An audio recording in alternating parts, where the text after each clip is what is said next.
So ఒక కీలక అంశము రాజకీయాలలో పార్టీలైనా కానీ లేదంటే మిగతా వాళ్ళు కానీ డబ్బులు లేకుండా రాజకీయాలు చేయడం జరగట్లేదు గత కొంతకాలంగా. అది ఇంకా పీక్ స్థాయికి చేరింది. ఏపీలో అయితే అది ఇంకా హై లెవెల్లో ఉంటుంది.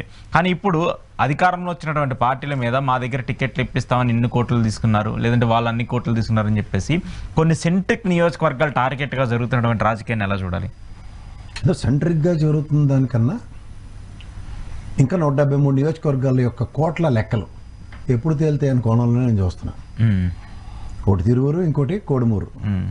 ఈ 2 నియోజకవర్గాల కోట్ల వ్యాపారం, అవి కూడా ఆడ్ నెంబర్స్, 5, 7, నెక్స్ట్ 9, అది ఇంకా పెరుగుతుందా. ఒక 44 సంవత్సరాల లెగసీ ఉన్న ఒక తెలుగుదేశం పార్టీలో నేను ఎప్పుడు ఇలాంటి దరిద్రం వెళ్ళలేదు. అంటే అఫ్కోర్స్ మల్లారెడ్డి వేలంపాట గురించి మాత్రం చరిత్ర ఉంది, పాతికితే మొదలై 1తో కంక్లూడ్ అయిందని చరిత్రే. కానీ ఇలా అవుట్ బర్స్ట్ అయిన ఉదంతా ఎక్కడ లేదు. వ్యక్తిగతంగా డైరెక్ట్గా ఒక డెలిబరేషన్స్ పార్టీకి సంబంధించిన ఒక ఎన్ఆర్ఐ వింగ్ అధ్యక్షుడు వేమన సతీష్ గురించి మాధవి మాట్లాడడం, అట్లాగే ఇక్కడ కొలిక్కిపూడి గురించి అయితే క్లియర్గా చెప్పచ్చు. 0.5 కోట్ల సామర్థ్యం ఎక్కడ, 0 ప్రస్థానం, 5 కోట్ల సామర్థ్యం ఎక్కడ, ఎలక్షన్ అఫిడవిట్లో 1,87,00,000 ఎక్కడ, జై అమరావతి ఉద్యమం, ఏదైనా సరే ఏదైనా సరే కాదు, ఎవరి ఎఫిషియన్సీ ఎవరి క్యాపబిలిటీ అన్నవి ప్రతిదానికి ఒక కొలబద్ద ఉంటుంది. దానితో నాకు ఆశ్చర్యకరమైన ఏంటంటే ఎలక్షన్ తెలుగుదేశం డిసిప్లినరీ కమిటీ ముందు సరిగ్గా ఆయన ఎక్స్ప్లెయిన్ చేయలేపాడు. అంటే 5 కోట్లు ఇచ్చిన ఐసిఐసి స్టేట్మెంట్లు మనందరం మొహాన కొట్టాడు కదా, నేను అలా కొట్టలేపాడా? ఎక్స్ప్లెయిన్ చేయటం ఎందుకు, ఆయన మళ్ళీ క్లియర్ కట్గా చెప్పేశాడు ఏముంది, ఏం జరిగింది, ఎక్కడ డబ్బులు ఇచ్చారు, ఎవరు ఇచ్చారు అనేది కూడా ఇంకా సరిగా ఎక్స్ప్లెయిన్ చేయకపోవటం ఏంటి? అదే కదా చెప్పారు వాళ్ళు. వెళ్ళదా మీరు? క్రమశిక్షణ కమిటీ సరిగా ఎక్స్ప్లెయిన్ చేయాలని చెప్పింది. చెప్పలేపాడు సమాధానం. కేసీఆర్ చిన్ని గారు చెప్పారు మరి అప్పుడు ఆయన క్లియర్ కట్గా. అసలు ఇద్దరు లోకేష్ గారు క్యాండిడేట్లు ఎందుకు చెప్తారు? లోకేష్ గారు క్యాండిడేట్లు ఏంటి ఒకరి మీద ఒకరు విమర్శలు చేసుకోవటం ఏంటి? చాడీలు చెప్పుకుంటారు చిన్నపిల్లలు. చూడండి, మీ అక్క మీద మీరు ఎప్పుడు చాడీలు చెప్పలేదా? మీ చెల్లి మీద చెప్పలేదా? మీ తమ్ముడు మీద చెప్పలేదా? అలాగే తీసుకుంటారు. ఒక టీ కప్ చూపిస్తారు ఇలాగా, ఇందులో తుఫాన్ వచ్చింది అంతే. ఏ కాంగ్రెస్ పార్టీలో రాదా, ఏ బీజేపీ పార్టీలో రాదా, ఇలాంటివన్నీ మాడతారు మనకి. ఓకే.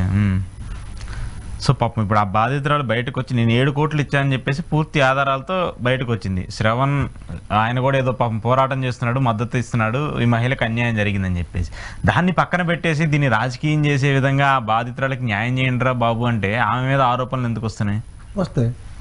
చెప్తే ఊరుకుంటారు. నా పుట్లో చేస్తే నేను కొరకనా సేవ కదా ఎప్పుడు చిన్నప్పుడు మర్చిపోలేదా? అంటే తప్పు చేసినా కూడా కామెంట్లు చేయకూడదు, ఆరోపణలు చేయకూడదు అంటారా? అంతే. నడుస్తుంది అదే, ఆయన చెప్తారు.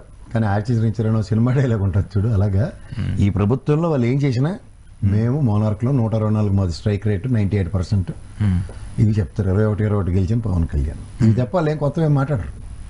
అంచేత మీరు ఎలక్షన్కి ఆయన అగ్రిగేట్ 5, 10, 20 కోట్ల రూపాయలు ఖర్చు చేసిన ధన ప్రవాహంతో నడిచిన ఎలక్షన్ దగ్గర టికెట్ రాని వాళ్ళ వెతలు అంటే మొలకల చెరువులాగా తంబలపల్లిలో ఒక ఎంఎస్ఎంఈ యూనిట్లు పెట్టుకుండానే పనికాహార పథకం క్రియేట్ చేసే కార్యక్రమం తెరలేపుతున్నట్టుగా కనబడుతుంది.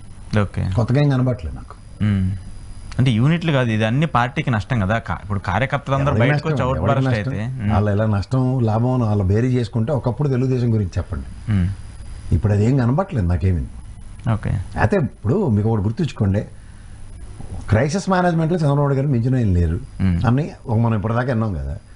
ఇంత క్రైసిస్ వస్తే ఇతను కొలికిపూడి ఇష్యూ ఇంత రైజ్ అయ్యి ఇంత నడుస్తుంటే ప్యారల్గా వేమన సతీష్ బయటకు వచ్చిందంటే రియాక్షన్స్. ఒక డ్యామ్కి ఏదో కనబడిందంటే దాని మీద రెట్యువేషన్ ఆఫ్ ఎర్రర్ లేకుండా మొత్తం బ్లో అవుతుందంటే 2 రోజులు ఇంకో 2 బయటకు వస్తే ఓకే, ఇవన్నీ ఇబ్బందులే కదా. ఇబ్బందులు ఎవరికి మనకి విశ్లేషించలేక సావాలి, అంతకు మించి ఇంకేట్లేదు. వాళ్ళకే సేమ కూట్టినట్టు కూడా లేదు. ఇవన్నీ కరెక్ట్ చేసుకోకుండా వెళ్ళిపోతే ఎట్లా సార్? ఏమవుతుందండి? ఏమవుతుందంటే ఇప్పుడు కార్యకర్తలు ఏం కరెక్ట్ చేసుకున్నారని ఎలక్షన్కి వెళ్ళారు మొన్న, అబద్ధాలు చెప్పేస్తే అయిపోతుంది. జనాలు అమాయకులు, వాళ్ళు వింటారు, తెలిసిపోయింది వాళ్ళకి లాజిక్. ఇప్పుడు ఎలక్షన్ దాకా ఓపిక పడతారు, ఏవి ఎవరు సంక్షేమాలు కరెక్ట్గా లాస్ట్ టైం 30,000 పసుపు కుంకుమలాగా ₹1,00,000 ఇస్తారు సార్. ఏం చేయగలరు మీరు? సో డబ్బులు ఇచ్చేస్తే అయిపోద్ది, అయిపోయింది కదా, అయిపోతుంది. చూసుకోండి కావాలంటే ఏ పార్టీకైనా అదే అంతే. ఒక పక్క ఇలాంటి పరిస్థితి ఉంటే ఇది నా నికరం, ఇది నా ఖచ్చితనం, ఇది నాకు అకౌంటబిలిటీ, ఇది నేను మీకు సమాధానం చెప్తాను అని చెప్పుకొని జగన్మోహన్ రెడ్డికి ఏం చేశారు? కరు కలిసి వాత పెట్టారు, 11 సీట్లు ఇచ్చారు. ఏం చెప్తాం? ఆయన ఇచ్చిన హామీల వరకు నేను ఇవ్వగలను, అంతకుమించి ఎక్కువ చేయలేను, చేస్తే అప్పులు పెరిగిపోతాయి, ఆర్థిక ఇబ్బందులు పెరిగిపోతాయి అని చెప్పేసి ఆయన మాట్లాడాడు. దానికి అది మీకు నచ్చుతుందా? ఇప్పుడు మీ నాన్న ఇంటికి వెళ్ళగానే నాకు సైకిల్ కావాలంటారు, కొండు దసరా సెలవులకి నువ్వు పార్కులు మంచిగా వస్తే నీకు కొంటాను అంటాడు. అది జాగ్రత్తగా వాయిదా వేసి సంక్రాంతికి తీసుకెళ్తాడు, సంక్రాంతి దాకా తీసుకెళ్తాడు, మళ్ళీ జాగ్రత్తగా తీసుకెళ్లి సమ్మర్ హాలిడేస్కి నెక్స్ట్ ఇయర్ స్కూల్కి వెళ్ళడానికి ఏర్పాటు చేస్తాడు. ఇది బడ్జెటింగ్. ఇది ఏమైనా ఉందా? వెళ్ళారా? మన చిన్నప్పటి నుంచి కుటుంబ వ్యవస్థలతో పెరిగి వచ్చిన వాళ్ళమే కదా. రెండోది ఏంటంటే మనకి నా తండ్రి సంపాదన ఇంత చేయలేడు అన్నది అవగాహన మనకి ఎప్పుడు ఉంది? మనకు తెలియదు. కాబట్టి ఓ తండ్రి స్థానంలో ఉన్న ముఖ్యమంత్రి చెప్పాడు, అరే బాబు రాష్ట్ర ఖజానా ఇది, ఇంతకన్నా ఇది పెర్మిట్ చేయదు, నేనే కాళ్ళు చేతుల్లో ఆసనాలు వేయవలసి వస్తుంది, ఇంత తెస్తే ఎంత ఇవ్వగలుగుతున్నాను చూసుకోండి అని చెప్పాడు. వస్తుంది ఎవరికైనా? ఆ దసరా సెలవులకి మార్కులు రాగానే కొనేస్తానడా అన్న ఇల్యూజన్లో బతుకుతున్న వాళ్ళు ప్రజలు, జస్ట్ లైక్ చిన్నపిల్లల మనస్తత్వం. సో వాడికి సంక్రాంతి దాటాలి, నెక్స్ట్ సమ్మర్ వెకేషన్లోకి కొత్త సంవత్సరంకి ఇస్తాడు అన్నది జగన్మోహన్ రెడ్డి వాదన. ఎవరు రైట్? మన తండ్రి రైట్ కదా. ప్రిపేర్ చేసుకుంటున్నాడు కదా, బడ్జెట్ అంతా కూడా ప్రిపేర్ చేసుకుంటూ మనని పరిరక్షించి ఈరోజు ఈ స్థాయికి తీసుకొచ్చిన తండ్రి కరెక్ట్ అన్నప్పుడు జగన్మోహన్ రెడ్డి రైట్ అలా రాంగ్ ఎలా అయ్యాడు? మరి ఎందుకు ప్రజలు? నేను అదే చెప్తున్నాను. ఇప్పుడు చిన్నపిల్లల ఆవేశం ఎలా ఉంటుంది? వెంటనే అలక అలాగే జనాలు అలకపడ్డారా? ఆ జనాలు అలగిన దానికి దరిద్రానికి దసరాకే ఎలక్షన్లు వచ్చాయి. కొట్టేశారు ఫస్ట్.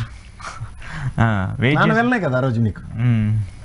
తర్వాత సంక్రాంతి అర్థమైపోయింది. ఇంకా మా బండి సంజయ్లాగే బీజేపీ అంటే మసిపూసి మారాడికే కదా, బండికి బండి, ఇల్లుకు ఇల్లు, కారుకు కారు అనగానే లట డాబా డాబా దాబా దాబా గుద్దారు. లాస్ట్కి ఏమైంది? మా బండి సంజయ్ బోర్డుకుంటే తప్ప ఇంకేటి మిగలలేదు అక్కడ. ఎవరికొని వచ్చిందా తుఫాన్లో కొట్టిపోయిన వాళ్ళకి?